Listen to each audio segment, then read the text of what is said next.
you, what makes a beautiful Chinese woman? Large eyes, light skin, sharp nose. Features Not, like that. not only with China, but in many Asian countries, people are actually becoming more concerned about how they look like. Actually, beauty is a very big thing when there's an increase in consumerism. Let's put it that way.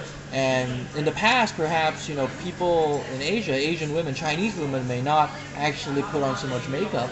But as time goes on, though, there might be an increasing trend towards using more makeup in general. And so you think Western beauty is influences beauty in China?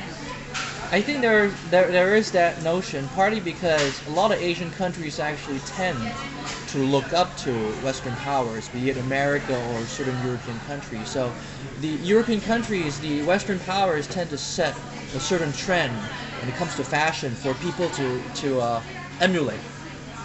And that's actually a very important thing. So yes, the Western civilization, Western countries do have a very strong influence on how Asian makeup is actually. You don't want to look dark. Why? I mean, when you're dark, what happens is you're seen as a farmer. You're doing agriculture and things like that. And so when you have soft skin, you have light skin, it means that you have a privileged life, and not a life of labor of hard work. So whitening of the skin is actually something that I think many Chinese in mainland China, and also Chinese like myself outside of mainland China, actually do tend to think of as important. I mean, Asian people tend to think very differently than how European people actually tend to think.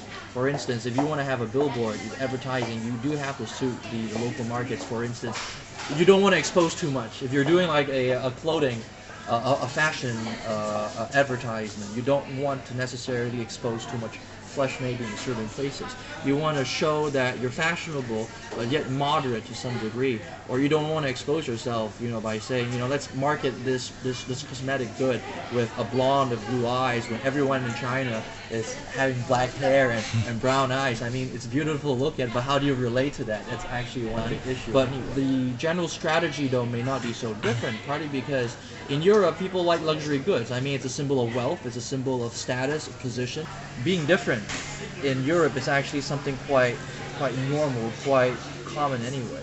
But if you're dealing with something like Asia, you're dealing with the same hair color, the same eye color. At the end of the day, it's boring.